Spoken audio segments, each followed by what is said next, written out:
রবীন্দ্রনাথ কোনো দলের নয়, নজরুল কারো কোনো দলের নয়, সকলে তার মতো করে তাকে বিকশিত হতে দেয়, সেই আপনাকে ধরে রাখবে। আমি একটা রাজনীতি করি, অবশ্যই আমি চাইব যে আমার পক্ষে সকলে থাক, কিন্তু আমার পক্ষে থাকবে কি করে? আমি সকলকে জোর করে টেনে আনবো, না এমন কিছু করব যাতে সকলেই আমাকে টানে। এই যে কনসেপ্টের গন্ডগোল, দেখেন আপনি সাকিব খেলতো, তাই না, মাশরাফি খেলতো, তার পিঠ চাপড়ায় যখন প্রধানমন্ত্রী বললো এই তুমি এমপিতে দাঁড়াও, তার হুঁশ নেই, দাঁড়ায় গেল এমপিতে। তারপরে এখন যা হলো তাতে তো আমাদের ক্রীড়া জগতের বিরাট ক্ষতি, বিরাট ক্ষতি। আসাদুজ্জামান নূরের মতো লোক, নিশ্চয়ই তারা তো একজন ভালো প্রতিভাবান আপনার শিল্পী, নাট্যশিল্পী তারা গড়ে উঠেছিলেন, সাংস্কৃতিক নেতা, কর্মী না, নেতা হিসাবে, সাংস্কৃতিক নেতা হিসাবে। আজকে তাকে জেলে থাকতে হচ্ছে। এই যে মমতাজের মতো মেয়ে ফোক সঙ্গীতকে টেনে তুলেছে, তার পিঠ চাপে যখন আপনি তাকে এমপি বানায় দিলেন, ওর তো জ্ঞান নাই, আর ও কি বলবে না কি বলবে ঠিক নাই। সুতরাং বুঝতে হবে যে আপনার এই যে এই সমস্ত জগৎটাকে, ক্রীড়া বলেন, সংস্কৃতি বলেন, এটা তার মতো করে বিকশিত হতে দিতে হবে। রাষ্ট্র হিসাবে, সরকার হিসাবে এটাই হচ্ছে আমার দায়িত্ব, তার মতো করে বিকশিত হতে দিতে হবে। তাহলে সেই আপনাকে ধরে রাখবে, আপনি তাকে জোর করে ধরে রাখতে পারবেন না। যাই হোক, অনেক কথা, আরেকদিন আলোচনা হবে। আমার মূল কথা হচ্ছে পাহাড়ের মানুষ যারা, এস.এন. মাহমুদ লিখেছেন আর আমাদের এই ভাই ইংরেজিতে অনুবাদ করেছেন, সকলে খুব ভালো আলোচনা করেছেন। আমি মনে করি পাহাড় আর আমি ব্যক্তিগতভাবে যেমন বাঙালি, কিন্তু আমরা সকলে মিলে যখন এক জায়গায় বসি তখন আমরা সকলেই বাংলাদেশি, তাই না? এইটাই হবে আমাদের পরিচয়। ৭১ একবার হয়েছে, আমাদের ২৪ হলো।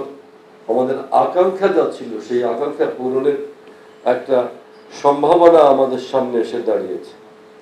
বিশ্বজগতের যে পরিবর্তন, বিশ্বজগতের অবস্থা তো আপনারা দেখছেন, একদিকে যেমন যুদ্ধের আওয়াজ পাওয়া যাচ্ছে সারা পৃথিবীতে, আবার বিশ্বজগতের মধ্যে নানা ধরনের পরিবর্তনও, যেটা খুব ইতিবাচক ভাবে আমাদের সামনে আসছে, যেটা বিজ্ঞান এবং প্রযুক্তির কারণে আমাদের মানুষের সাথে মানুষের ব্যবধান কিন্তু কমে আসছে। এখানকার একটা ছেলে একটা পৃথিবীর এক প্রান্তের এক ধরনের এক নিউজিল্যান্ডের একটা ছেলের সঙ্গে বন্ধুত্ব তৈরি করছে, তাই না? বিজ্ঞান এবং প্রযুক্তিও কিন্তু আপনাকে কাছাকাছি টানছে। সুতরাং আজকে এই সময়ে আমাদের সরকার যেমন আপনার মানবিক রাষ্ট্র গড়ে তোলার জন্য মাননীয় প্রধানমন্ত্রীর নেতৃত্বে আজকে আমরা কাজ করছি, আমি মনে করি যে সংস্কৃতি সেবীদেরও এগিয়ে আসা দরকার।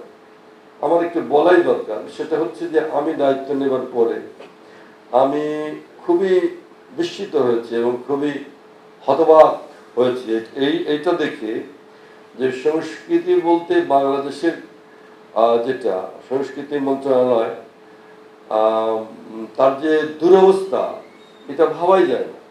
আমাদের একটা ধারণা ছিল যে যারা একটু কালচারাল মাইন্ডের লোকজন তারা বোধহয় একটু আওয়ামী লীগের সঙ্গে থাকে, কিন্তু আমি দেখলাম যে ১৭ বছরে সংস্কৃতির যে বিপন্ন করে তোলা হয়েছে সংস্কৃতিকে, মারাত্মক। একে তো লুণ্ঠন, সংস্কৃতি মন্ত্রণালয়ের প্রাতিষ্ঠানিক কোনো উন্নতি নেই। আপনি বাংলাদেশের দেখবেন শিল্পকলা আছে, জাদুঘর আছে, প্রত্নতত্ত্ব আছে, অনেক কিছু আছে, এইগুলো দেখবেন কোনোটার কোনো প্রাতিষ্ঠানিক উন্নতি নাই। প্রতিষ্ঠানগত যে উন্নতি, এটা রাষ্ট্রের কাজ কি? আপনাকে একজনকে উপকার করা না, সমন্বিতভাবে সংখ্যাগরিষ্ঠ মানুষ যাতে উন্নতি মানে সেবা পেতে পারে সেই কাজটা করা। তো রাষ্ট্রের কাজ হচ্ছে একটা প্রতিষ্ঠান গড়ে তোলা, যে প্রতিষ্ঠানটা সেখানে সেবা দিতে পারে। তাই আমার সংস্কৃতি যদি আমার একটা জাতির না থাকে, সেটা যদি বিপন্ন হয়, সেটা যদি বিধ্বস্ত হয়ে যায়, তাহলে সে জাতি কিন্তু ঠিক মতো দাঁড়াতে পারবে না। ফলে সংস্কৃতিকে ব্যবহার করা হচ্ছে এখানে রাজনৈতিকভাবে, রাজনৈতিকীকরণ করা হচ্ছে। মাননীয় প্রধানমন্ত্রী আমাকে ডেকেছেন ৭-৮ বার।